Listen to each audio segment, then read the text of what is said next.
Shalom, ici Philou en ligne et Skyler va nous parler d'un ours polaire et nous allons voir une histoire d'un enfant, un garçon, qui a été échappé par sa gardienne. Ouf! Mais avant, regardons Skyler et l'ours polaire. Bonjour, Skyler est ici pour t'emmener dans le nord afin d'apprendre plus sur les ours polaires. Mais ne t'inquiète pas, on n'aura pas trop froid. Comme tu le sais peut-être, les ours polaires sont les plus grands carnivores terrestres du monde. Mais comme ils passent la plus grande partie de leur vie sur la banquise, ils sont considérés comme des mammifères marins. On ne trouve ces ours que dans l'hémisphère nord, dans les zones arctiques. En fait, les ours ont inspiré le nom arctique car il provient du mot « ours » en grec. Tu es peut-être habitué à voir les pingouins et les ours polaires ensemble, mais les pingouins vivent en Antarctique, donc ces deux animaux ne seraient jamais ensemble dans la vraie vie. Même le mot « Antarctique » vient du mot grec opposé à l'Arctique, donc opposé à l'ours. Ces ours du Nord sont connus pour leur couleur blanche, mais ils ne sont pas vraiment blancs. Ils ont une peau noire et une fourrure transparente. La fourrure transparente reflète la lumière du soleil et de la neige, ce qui lui donne un aspect blanc. Cette fourrure est en fait utilisée pour les aider à se tenir au chaud, car la chaleur est absorbée par la peau noire.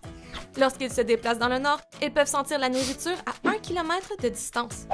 Ils se nourrissent principalement de phoques, mais lorsque la nourriture est rare, ils mangent aussi des petits mammifères, des oiseaux, des œufs et de la végétation. Lorsque leur pelage se salit, les ours polaires adorent prendre des bains de neige. Pour ce faire, ils se frottent et se roulent dans la neige pour nettoyer leur fourrure. Il est essentiel de garder leur fourrure propre et sèche pour pouvoir rester au chaud dans le froid extrême de l'Arctique.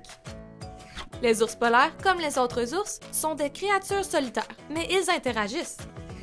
Lorsqu'un ours polaire veut quelque chose, il le demande à l'autre ours polaire en lui touchant le nez.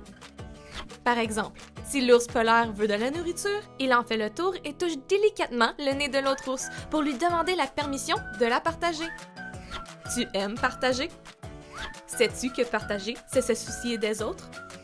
Aimes-tu être gentil avec les autres?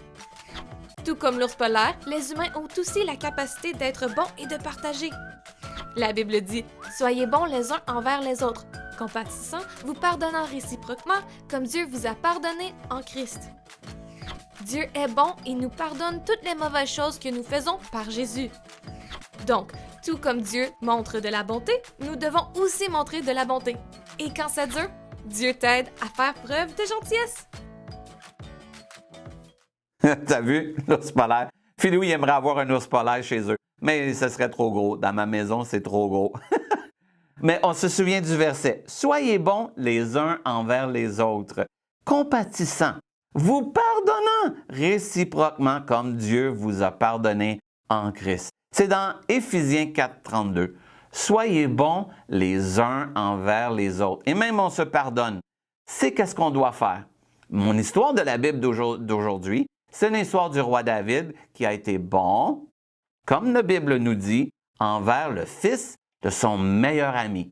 Ici, David et Méphibosheth.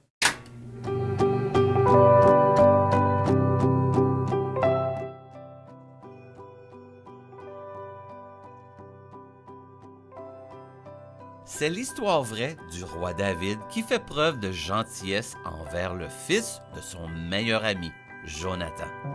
Lorsque David a joué de la harpe pour le roi Saül, il a vécu au palais. Le fils du roi Saül, Jonathan, est devenu le meilleur ami de David.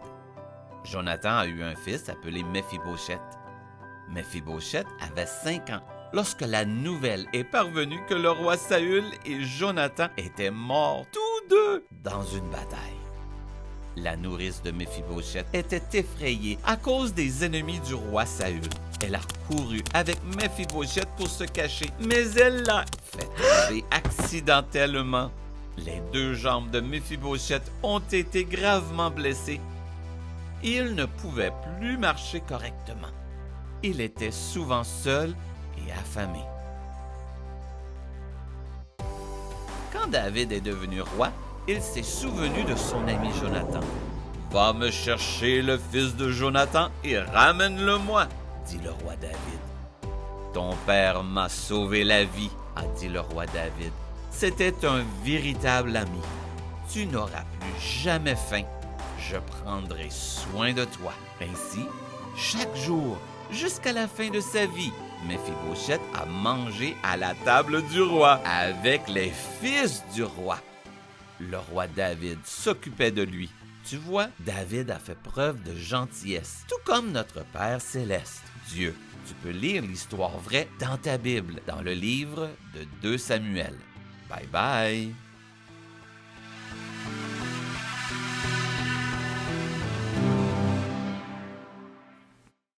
Ouf!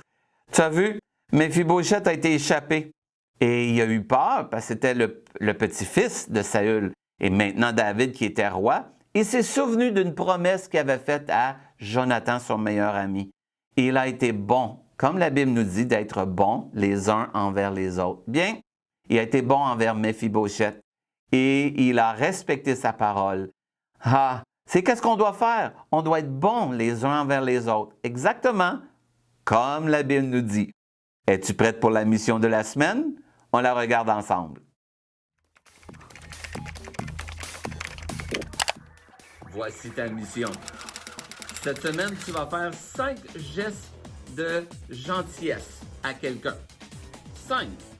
Et ensuite, à tous les fois que quelqu'un est gentil avec toi, tu vas lui dire merci. Tu vas être reconnaissant. Et à la fin, ATP, arrête-toi et prie pour ce que Dieu te donne. C'est simple. 5 choses que tu vas faire à quelqu'un de gentil. Ensuite, tu dis merci à tous les fois que quelqu'un est gentil avec toi. Et à la fin, ATP. Arrête-toi et prie. Bonne mission! Alors, c'est facile. 5 choses que tu dois faire d'être bon envers quelqu'un dans ta famille. 5 fois. Ensuite, à tous les fois que quelqu'un est bon envers toi, tu dois dire merci. Tu dois être reconnaissant. C'est facile. Alors, si ta mère peut faire le repas, merci maman. Ton papa t'aide dans tes devoirs, merci papa. Ton frère ou ta sœur t'aide à ramasser tes jouets, merci. Et on apprend à être bons les uns envers les autres. Et c'est comme cela qu'on fait ce que la Bible nous dit. Et oui, on est comme le roi David et comme Dieu, notre papa dans le ciel. Alors moi, je veux chanter et célébrer comment Dieu est bon. Alors, ici Philou en ligne qui te dit Shalom et arrête-toi et prie.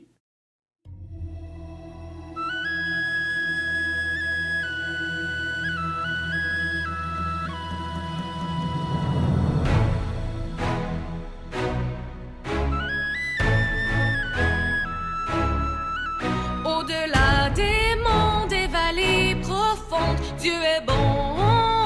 Dans chaque saison, dans les jours heureux, comme dans les moins bons, Dieu est bon. En tout temps, oh, oh, oh, oh, oh, Dieu est bon. Oh, oh, oh,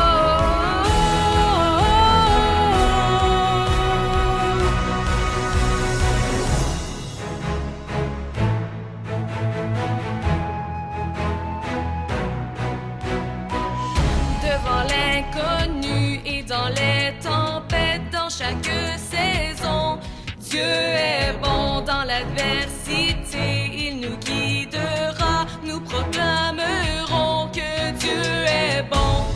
Oh, oh, oh, oh, oh, oh, Dieu est bon. Oh, oh, oh, oh,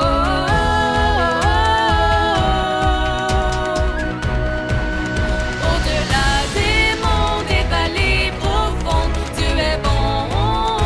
Dans chaque saison, dans les jours heureux, comme dans les moins bons, Dieu est bon. En tout temps.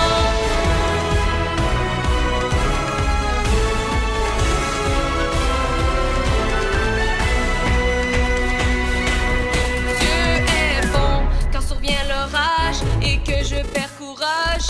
Mon Dieu est bon dans les vents contraires ou quand je désespère. Mon Dieu est bon. Oh, oh, oh, oh, oh, oh, Dieu est bon. Oh, oh, oh, oh,